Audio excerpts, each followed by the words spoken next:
Surprise मित्रांनो, मी ह्या पेपरमध्ये गुंडाळून काय आणलं असेल ओळखा बरं?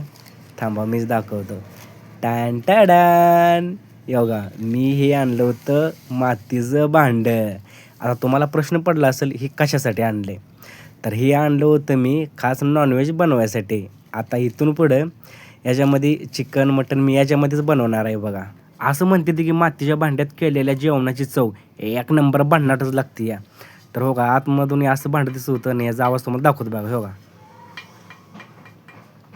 कसा येतो एकदम खणखणीत आवाज.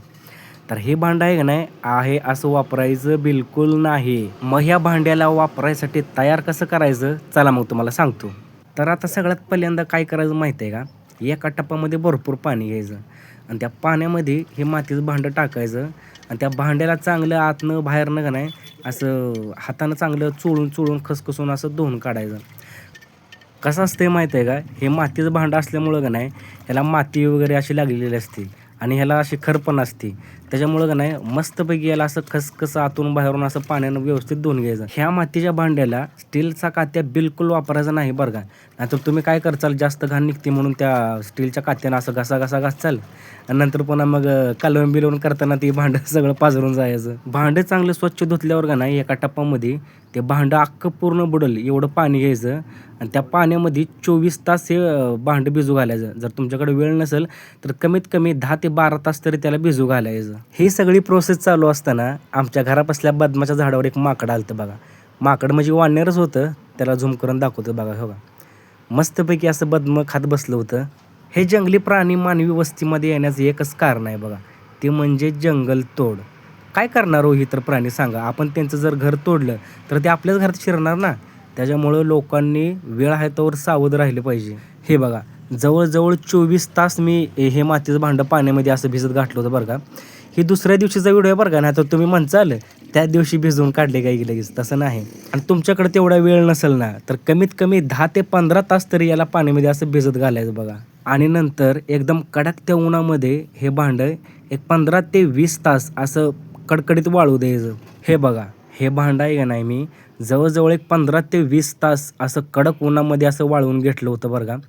तुमच्याकडे जर तेवढा टाईम नसेल ना तर तुम्ही 10 ते 12 तास तरी याला असं कडक उन्हामध्ये वाळवून घ्यायचं बरं का. हे भांडं जेवढं जास्त तुम्ही उन्हामध्ये वाळवचाल ना तेवढं असं जास्त स्ट्रॉंग बनणार बरं का. नंतर पुन्हा कडकडीत वाळलेलं हे भांडं घरात आणायचं आणि पुन्हा काय करायचं माहिती आहे का, आपलं जे खायचं तेल असतं का नाही, तुम्ही कोणत्याही ब्रँडचं म्हणजे कोणतंही तेल घेऊ शकता, पण खायचं तेल असलं पाहिजे बरं का.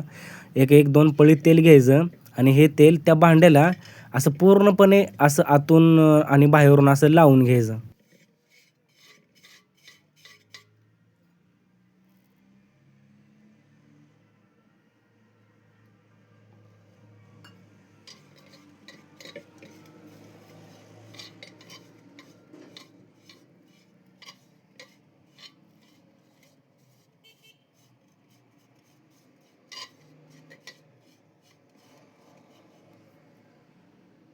हे बघा, ह्या पद्धतीने व्हिडिओमध्ये दिसतंय का नाही, त्या पद्धतीने तेल असं आतून आणि बाहेरून पूर्णपणे असं मस्त लावून घ्यायचं.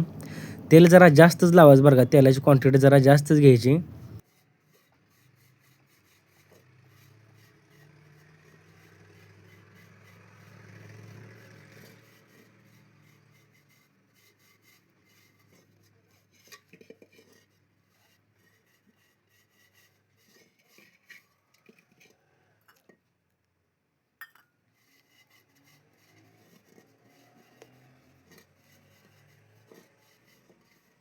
हे बघा, मी आतून पूर्णपणे असं तेल लावून घेतलं आहे आणि हे तेल आता असं बाहेरून पण लावून घ्यायचं बरं का.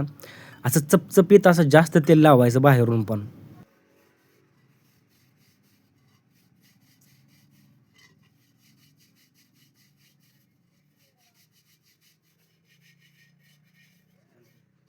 हे बघा, ह्या पद्धतीने मी ह्या मातीच्या भांड्याला आतून आणि बाहेरून पूर्णपणे असं चपचप तेल लावलं आहे आणि हे भांडं आहे ना, कमीत कमी एक 15 ते 20 तास असं कडक त्या उन्हामध्ये असं वाळू द्यायचं. तुमच्याकडे जर टाईम नसेल तर कमीत कमी एक 10 ते 12 तास तरी कडकडत्या उन्हामध्ये हे भांडं असं वाळवून घ्यायचं. हो का, आता मी ह्या मातीच्या भांड्याला कमीत कमी एक 20 तास तरी एकदम कडक त्या उन्हामध्ये असं वाळवले भांडं. जसं की मी पहिल्यांदा पण सांगितले, जर तुमच्याकडे टाईम नसेल तर हे भांडं कमीत कमी 10 ते 12 तास तरी एकदम कडक त्या उन्हामध्ये असं वाळवून घ्यायचं. हे बघा, आत्ता फायनली हे भांडं अन्न शिजवण्यासाठी एकदम तयार आहे.